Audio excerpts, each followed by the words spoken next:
wakimaliza wimbo watakaojiandaa ni kwaya Tunduma, na baadaye kama tutakuwa tumemaliza tutajiandaa kwa ibada ya pili. Tuendelee kutoa shukrani neno. Wakiendelea wakimaliza kwaya Tunduma kama iko karibu itajiandaa, na kama tukumaliza kwaya ya Sayuni Tumaini Mababu, na kama wamemaliza tutajiandaa kwa ibada ya pili. Tukumbuke sasa tunaelekea ibada yetu ya pili. Asanteni, karibuni tuendelee. Haleluya. Haleluya. Haleluya. Unaweza kusimama pale ulipo, unaweza kusimama kwa chini. Haleluya.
Kutoka Tunduma, karibuni.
Huu mwaka sio wa kawaida, ni mwaka wa tofauti. Yesu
kwa sasa tuweze kujiandaa sasa katika ibada yetu sehemu ya pili kwa namba ya 71 mara baada ya fungu la kwanza na la pili.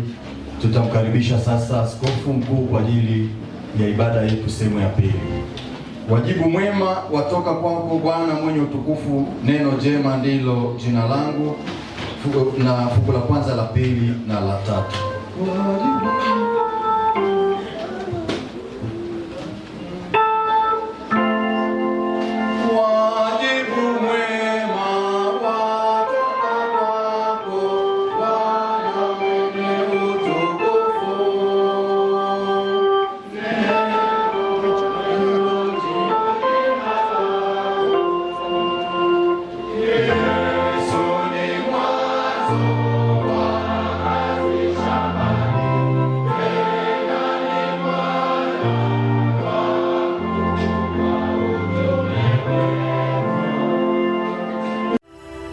Asante kwa kuifuatilia Baharia TV. Usisahau kulike, kusubscribe, kucomment na kushare.